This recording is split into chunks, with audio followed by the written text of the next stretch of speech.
Oi gente, tudo bem com vocês? Se essa é a sua primeira vez aqui no canal, seja muito bem-vindo. Eu sou Fabiola Simões, escritora e criadora do blog A Soma de Todos os Afetos. Esses dias eu pedi lá no meu Instagram, se você ainda não me segue lá, vou deixar aqui pra vocês, eu pedi sugestão de temas pra eu estar abordando aqui no meu canal no YouTube. E a Bruna Dantas, ela sugeriu eu falar sobre a culpa. Um beijo pra Bruna. E é sobre isso que eu vou falar aqui hoje. E eu queria começar com uma frase de um texto meu. Depois eu deixo o link pro texto completo aqui na descrição. E a frase é a seguinte: não tem como ser um erro se foi um caminho. Não tem que haver arrependimento se você deu o seu melhor. Não tem que sentir culpa se você foi de verdade. Não tem como achar que foi tempo perdido se de alguma forma te modificou para sempre. Então, gente, para começar, eu queria esclarecer que eu não sou psicóloga. Muita gente pensa que eu sou, mas eu não sou. Eu sou escritora e eu escrevo textos baseados nas minhas leituras, baseado nos filmes que eu assisto, baseado em programas que eu assisto. Eu tenho muita curiosidade, eu gosto muito, né? E eu tenho muita empatia pelo ser humano, tenho muita empatia pelas histórias que vocês me contam. Então, eu acabo trazendo um pouco da minha própria experiência aqui e um pouco desse apanhado todo que eu faço. E falando da questão da culpa, eu acho que existem vários vieses, né, que a gente pode abordar aqui. E começando com esse meu texto, né, que se chama Não tem como ser um erro se foi um caminho. Eu queria dizer para as pessoas que se arrependem, né, que trazem aquela culpa do arrependimento, né, que se arrependem de algo que não fizeram e que de repente acham que a culpa foi delas, que se elas tivessem feito diferente, por exemplo, poderiam estar num relacionamento ainda. Então tem muito aquilo, a pessoa viveu um relacionamento que foi maravilhoso e de alguma forma esse relacionamento acabou e às vezes não foi por causa de coisas que ela fez. É lógico que isso influencia, né? Há sempre a culpa dos dois, há sempre a influência dos dois para um relacionamento não dar certo. Mas aí talvez ela fique presa naquele lugar falando assim, não, se eu tivesse feito tal coisa diferente, pode ser que a gente estivesse junto até hoje. Se eu tivesse feito outra coisa diferente, talvez a gente estivesse junto hoje. Então eu tenho uma outra frase que fala assim: nunca, em hipótese alguma, se culpe por algo que não dependia só de você. Não dependia só de você, não estava em suas mãos esse relacionamento. E de alguma forma ele tinha que ter terminado. Então é uma forma otimista de pensar que não tem como ser um erro se foi um caminho, né? Então eu acho que todas as experiências que a gente passa na vida, sejam elas boas ou más, elas estão nos levando para um lugar de aprendizado, elas estão levando a gente para um lugar de evolução. E quando a gente fica só na nossa zona de conforto, tentando fazer tudo certinho, fazer tudo corretamente, sem ter um errinho, a gente não está somente numa zona de conforto, a gente está numa prisão.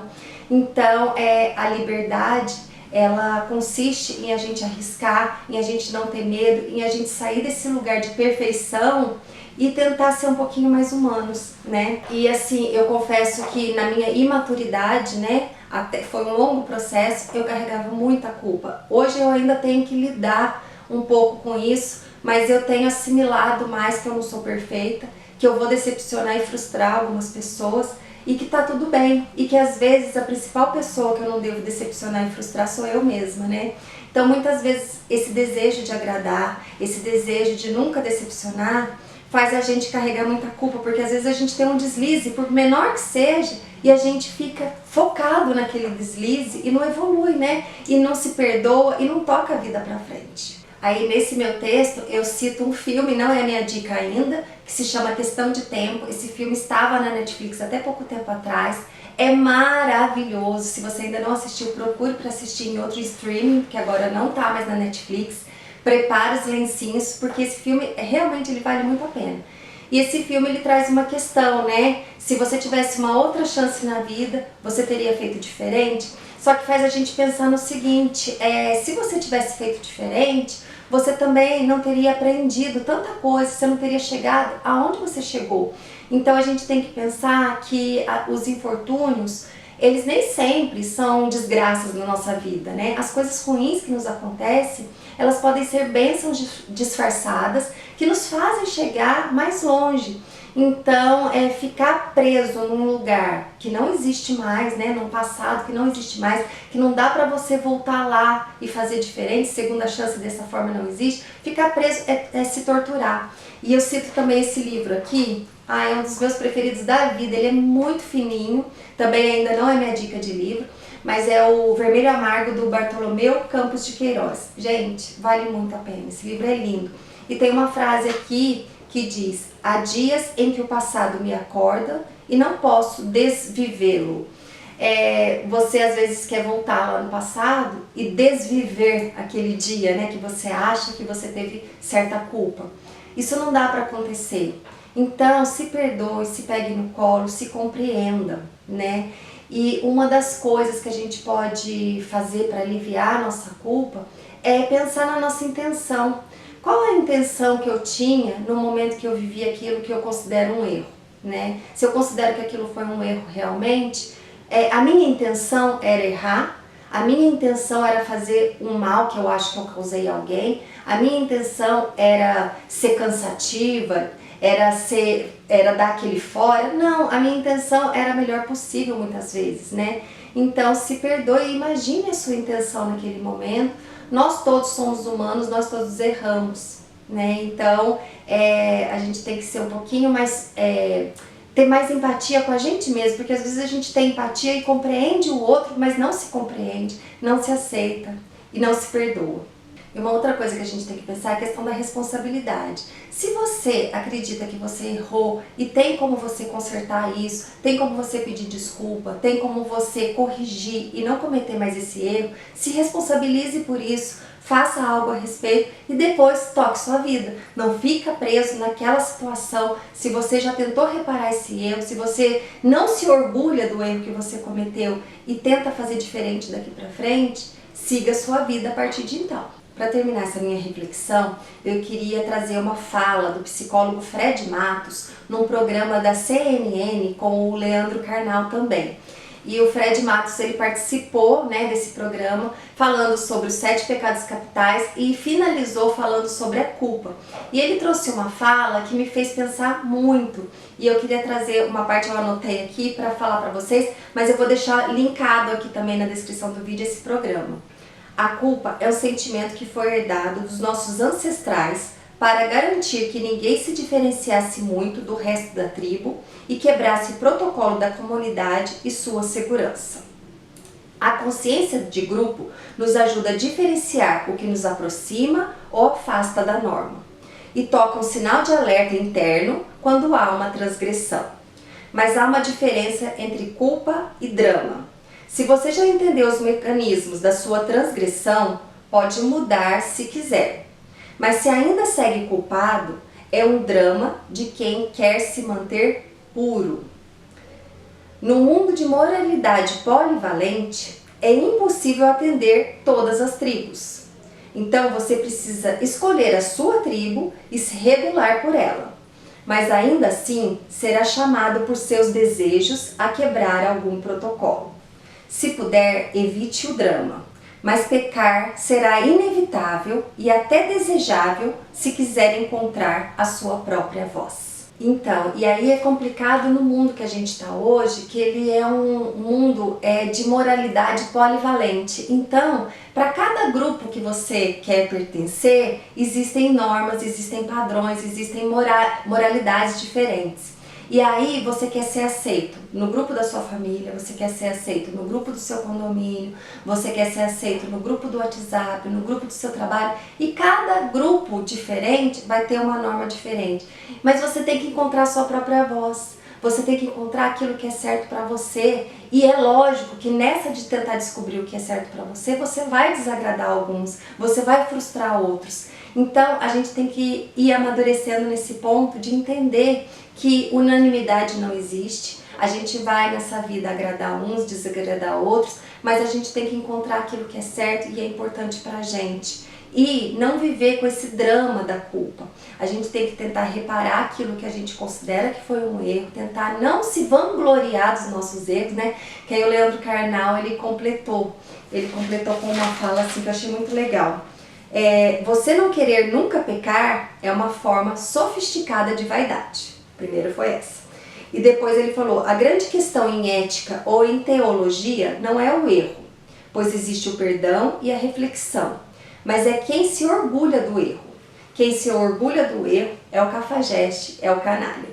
Então é isso, né? Então existe o perdão, existe a reflexão. Se você errou, se você considera que errou, você pode tentar refletir, tentar não cometer o mesmo erro, nem se orgulhar disso. Mas também ser uma pessoa que tenta nunca pecar é uma forma sofisticada de vaidade, né? Ninguém aqui é Deus, né? Todos somos falhos, todos somos humanos. A minha dica de série para vocês é uma série que eu amei, na verdade é uma minissérie, só tem 4 capítulos e se chama Nada Ortodoxa. Vou deixar aqui para vocês.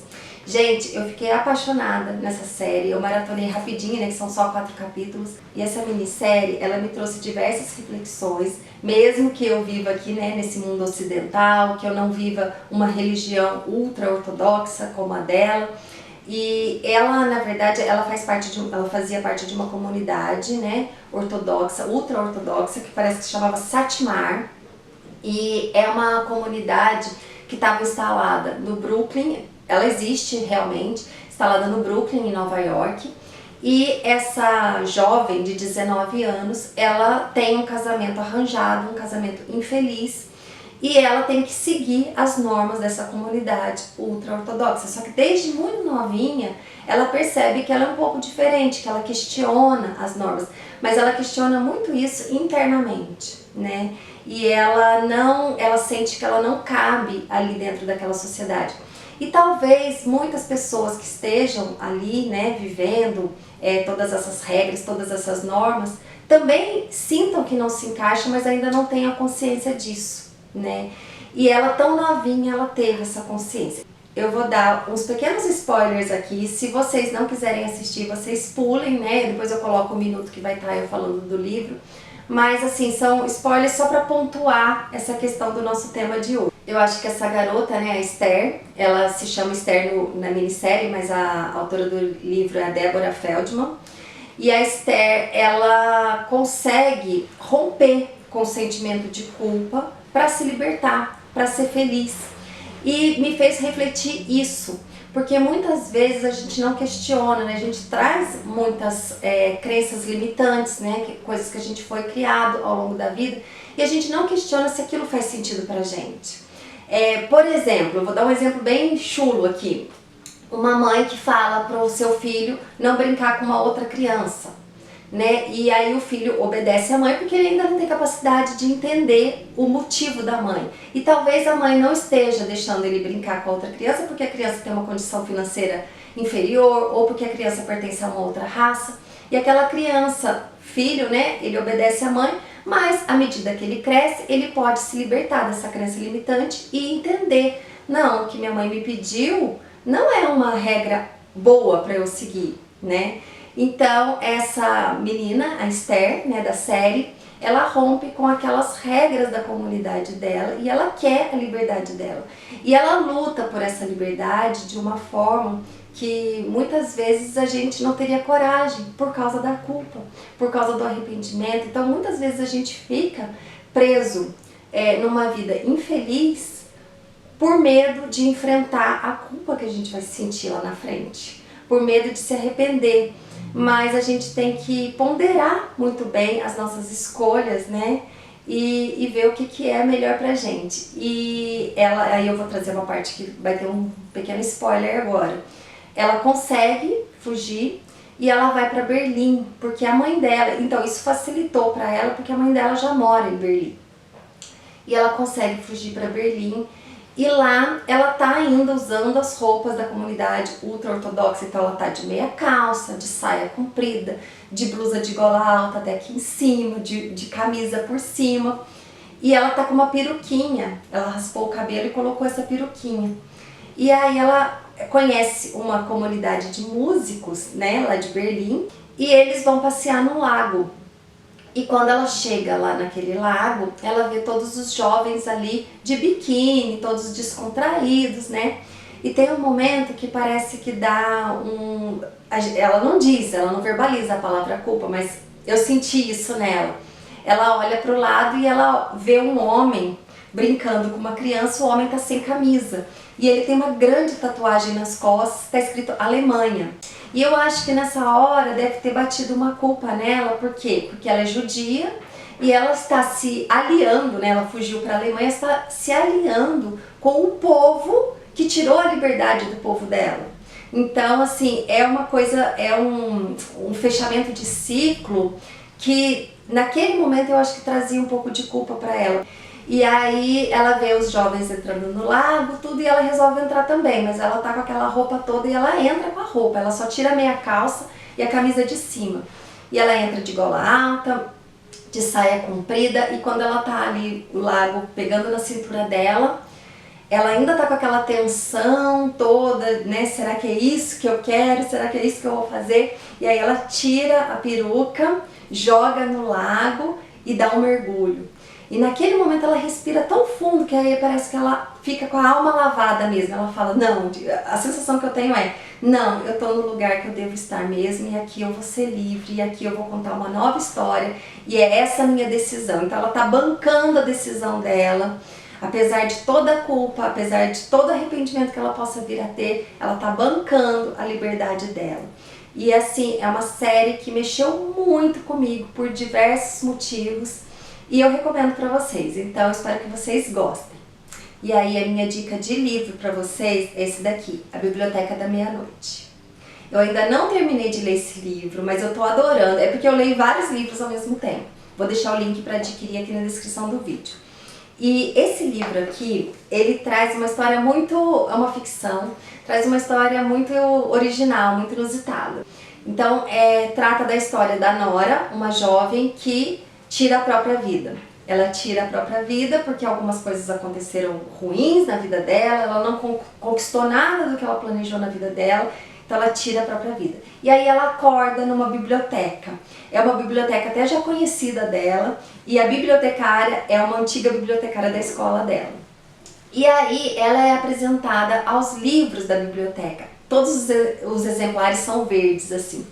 E cada livro é uma vida que ela poderia ter vivido e não viveu. Então, e tem o livro dos arrependimentos também. E aí ela vai checar cada uma dessas vidas, ela vai vendo, né, quais são as versões dessas outras vidas, e algumas ela quer retomar para ver o que teria sido, se teria sido uma vida mais feliz. E aí eu vou ler só um pedacinho aqui que está na introdução. Entre a vida e a morte há uma biblioteca, disse ela. E dentro dessa biblioteca, as prateleiras não têm fim. Cada livro oferece uma oportunidade de experimentar outra vida que você poderia ter vivido. De ver como as coisas seriam se tivesse feito outras escolhas. Você teria feito algo diferente se houvesse a chance de desfazer tudo de que se arrepende? E aí eu queria trazer um pequeno spoiler para vocês, está na página 79, que é um desses retornos a uma dessas vidas que ela tem, e traz muito isso que eu falei no começo desse vídeo, que eu falei assim, as pessoas às vezes se culpam por algo que fizeram naquele relacionamento e dizem, se eu tivesse feito diferente, pode ser que a gente estivesse junto até hoje. Será mesmo? Porque às vezes você faz diferente, mas aquilo era inevitável. O relacionamento ia acabar de qualquer jeito.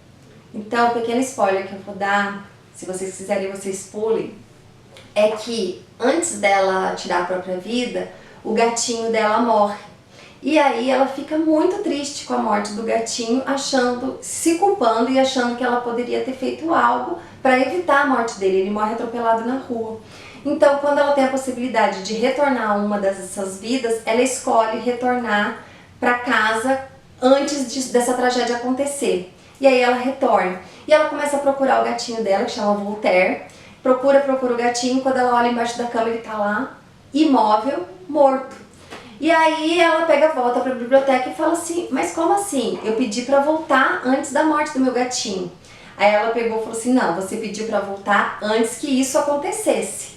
Mas aí você tá vendo, o gatinho já estava morto de qualquer jeito. Se você tivesse deixado a porta fechada, ele ia ter morrido dentro de casa. Você deixou a porta aberta, ele morreu na rua. Você acha que ele morreu atropelado, mas na verdade ele morreu de um problema que ele já tinha. Então, não se culpe por coisas que você não pode controlar e nem queira controlar tudo. Tem certas coisas que elas iam acontecer de qualquer maneira. Para terminar, queria mostrar os meus 4 livros aqui para vocês e trazer uma super surpresa, novidade, felicidade, tudo junto. Então são esses 4 livros dos meus livros. Eu vou deixar o link para adquirir os livros aqui na descrição do vídeo. E eu queria dizer que esse livro aqui, que é o meu primeiro, A Soma de Todos os Afetos, ele foi repaginado, reeditado e está sendo relançado pela Faro Editorial. Vou deixar aqui a foto da nova capa. Ele tá lindo, lindo, lindo. Eu não tenho nenhum exemplar do livro novo aqui comigo. Então ele estava esgotado, vocês pediam todos os dias. Ele é meu xodózinho, que ele é o primeiro livro, né, que eu escrevi. Mas a Faro reeditou, ele já está na pré-venda, já iniciou. Estará em todas as livrarias do país em janeiro de 2022. Então, para adquirir, vocês cliquem no link aqui embaixo, vocês já vão adquirir na pré-venda. Lembrando que quando compra na pré-venda, antes do lançamento, o prazo de entrega demora um pouquinho mais, mas você já vai garantir o seu livro. E os outros livros vocês também conseguem adquirir aqui na descrição do vídeo, para presentear, inclusive agora no Natal, Amigo Secreto, é uma ótima dica para vocês. Eu estou muito feliz com essa novidade da Faro e espero que vocês gostem do livro. Gente, eu espero que vocês tenham gostado, se inscrevam no canal, deem um joinha, compartilhem com seus amigos. Fiquem com Deus e até mais!